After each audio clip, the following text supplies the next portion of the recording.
What is up, YouTube? I am back again, and I'm sorry that I left you guys hanging.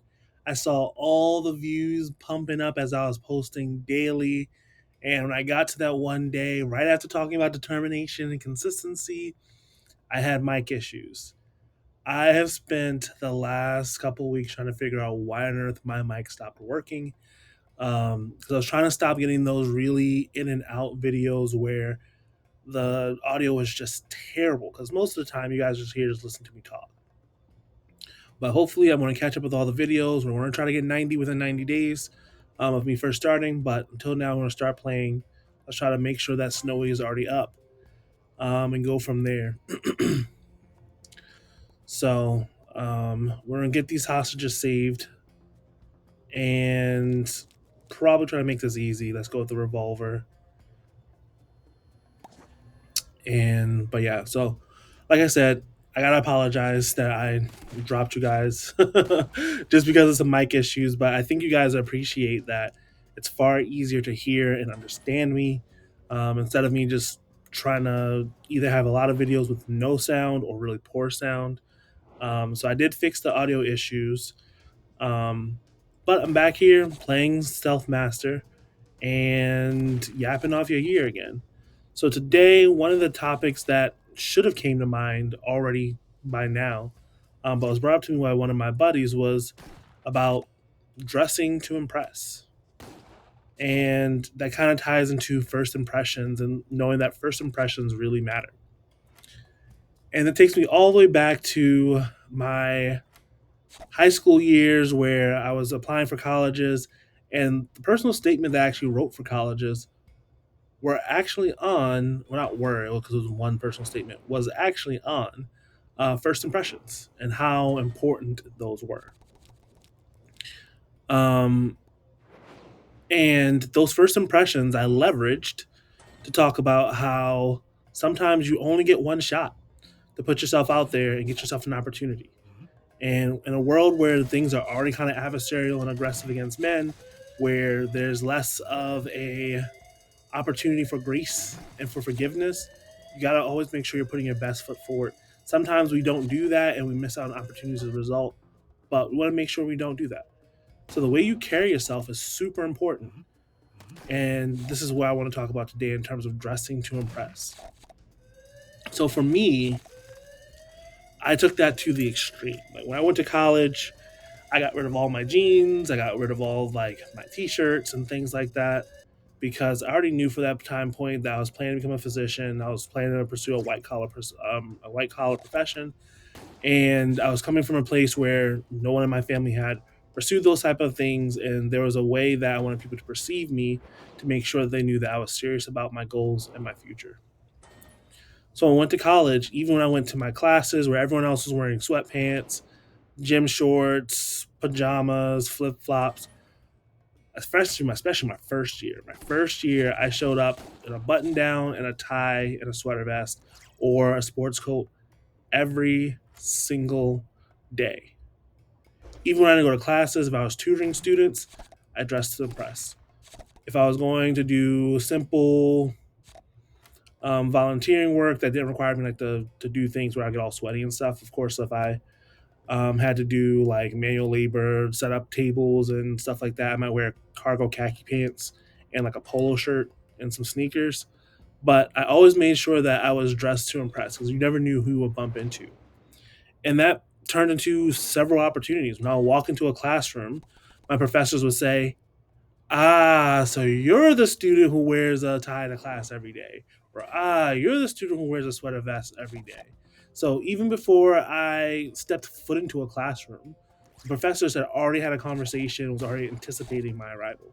And that made it very easy to start conversations. It was very easy to kind of have a signature. It was very easy to stand out because most people don't dress nice anymore. Sure, you can look okay in your jeans and your sneakers and some things like that. Man, I can't believe I lost two hostages here. But let me stop getting distracted. Um, but sure, you can look good in those things, but there's something about putting that little extra touch on top of it. Taking a little bit of extra time to groom yourself, taking a little bit of extra time to make sure that you look and you smell presentable. Now, instead of just like wearing a tie every day, I I probably spend way too much money on cologne. I love smelling good. That's actually what my goal is. My goal is to build a much better collection. Right now, I'm trying to be financially responsible and not spend more money than I'm supposed to. But if this YouTube channel pops off, I'll be grateful because that means where I'm going to spend that money, I'm spending a lot of it on colognes, just because I love smelling great. I also love people around me smelling great. I just recently bought some scents for my family members, my mom, my grandmother, and my aunt, and if they smell amazing. I'm a little sad that I didn't get a chance to get myself anything. There was things that were there that that I would have loved to buy, but it was not. It didn't make financial sense for me to buy those right now. But I did want to bless my family, let them know that I care about them. But this will come up a little bit later in terms of when I might talk about the idea of vulnerability. But trust and believe that we'll talk about that a little bit later. But yeah, so first impressions, dressing nice is super important. Try to have a polo shirt, have a button-down shirt, have a nice pair of fitting slacks in your wardrobe. Just some things because you want to show that when you can go to a black tie event, or you can show up to a wedding. You have things to wear when you go to these different important events. When you're going to business dinners, if you get invited to certain places, that you can easily go into a situation and you have the clothes for them. It seems really shallow and seems very straightforward, but that's what you want to do. You want to make sure you're prepared for any situation. There have been many times where, at the last minute on the same day, I can remember even in college, getting invited to um, uh, an induction event, a black tie event, where one of the funders for one of the scholarships I was in got inducted into a Hall of Fame by one of the local press. And they couldn't find a person to fill the seat. And so they sent me a quick phone call or quick text message asking me what my availability was for that evening. And just like that, I got invited to this really swanky dinner at the top of a building overlooking all of downtown. Got a chance to meet some really powerful people, some really successful business people, just because I was able to show up. And they said they contacted me just because they knew that I would be able to dress for the occasion, dress for the event. I had the suit, I had the clothes ready, and I would show up and looking ready to impress. So make sure you stay well groomed, make sure you dress well. And so, just to be clear, what does that mean? Slacks.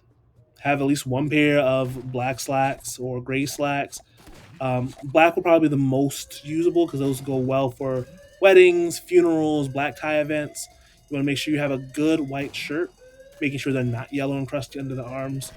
It's probably good to have one or two of those, have a backup just in case one gets stained so you don't have to go out and buy another one really quickly. Have a good black tie, maybe one for an accent, so a red tie or a blue tie. Have a good jacket that goes with the slacks.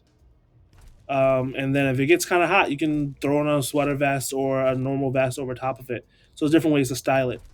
So you want to have at least one of those in your wardrobe. And then for something more casual, you can have good khakis that are pleated. Again, a good button-down shirt and a sports coat that go over top of it, or just a good button-down shirt that goes with it, and a nice belt and nice shoes. So for me, like I said, dressing well has always set me apart.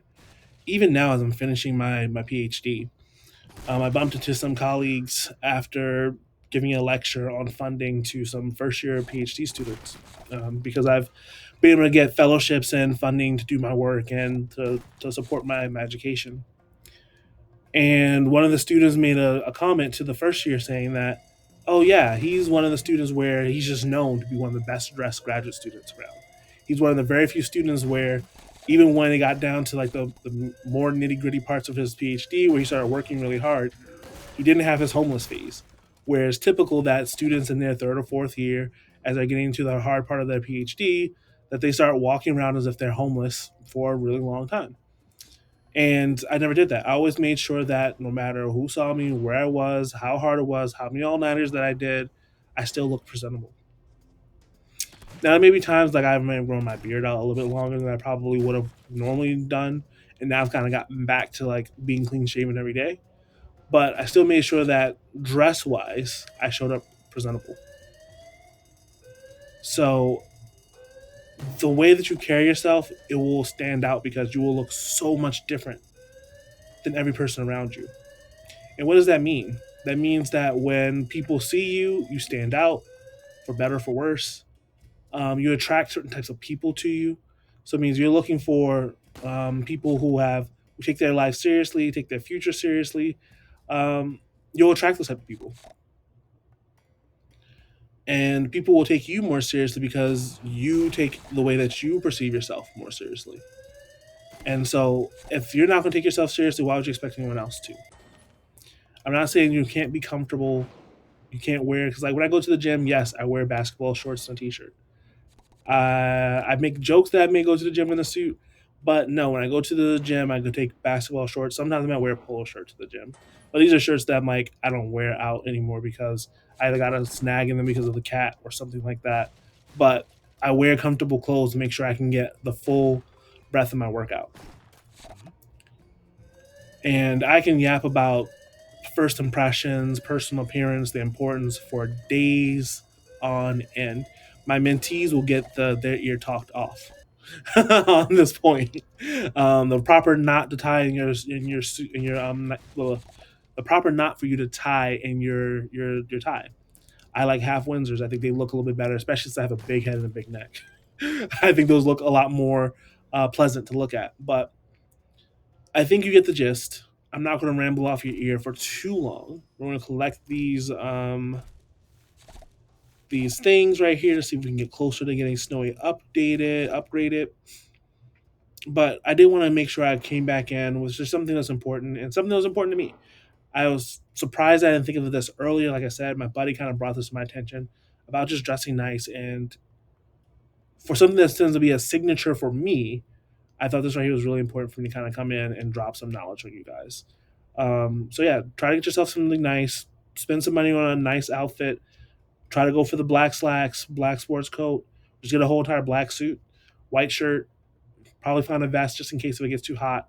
A nice belt, and go from there because that can open up so many doors. When you're able to dress for the occasion and show people that you're versatile, you're always ready, the sky is the limit. But as always, I will see you in the next video. You will be bombarded for at least for a short period of time. So we get to these 90 videos. But until then, peace.